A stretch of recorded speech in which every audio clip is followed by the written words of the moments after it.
A Boy Grows in Brooklyn by Ernest A. Naples.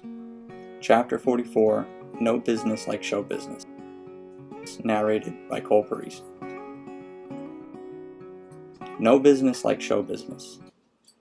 The most incredible things happen in clubs, and our club was no exception. It was just about 1 year after we joined, the Nassau Mineral Club held its annual election.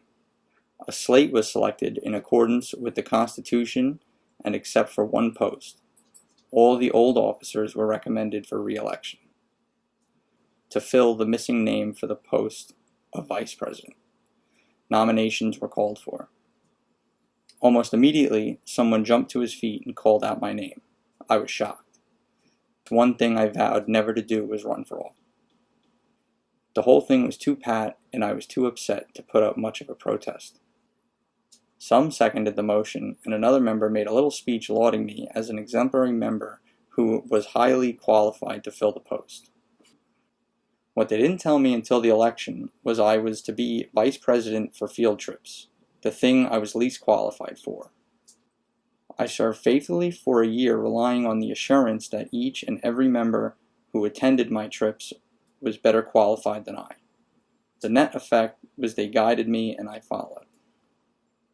After another year, Betty and I were schooled enough in lapidary and mineralogy to tutor some of the newer club members along those lines, and we held classes to help them get a good start.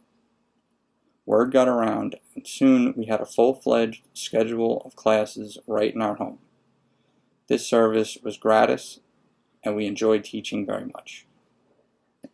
In 1964, the club voted to hold a mineral show in order to publicize our hobbies and thus interest the general public in the benefits and joys belonging to a mineral club. It was planned to have a number of mineral dealers to display and sell their wares, special gem cutting demonstrations, slideshows, and lectures. The show was to be held in Roosevelt Field, now a shopping mall, but formerly the site where Lindbergh had taken off for Paris. It was the first of its kind to be held on Long Island. And when the show was ready to open, there were long lines of people waiting to get in. The show was scheduled to be held in November of 1964, but in May we received an invitation to participate as a dealer.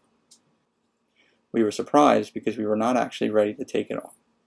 Our adventure with photography had taught us how easily a hobby can get out of hand when one goes commercial. We had vowed that we would never again mix business with pleasure, yet here we were breaking our own rules. The temptation was too great to resist, so we went ahead and made the best preparations we could to make our booth presentable. This show was just the opening gun, and thereafter, for the next 24 years, we did hundreds of shows with many other mineral clubs on the Eastern Seaboard. Scratch another hobby.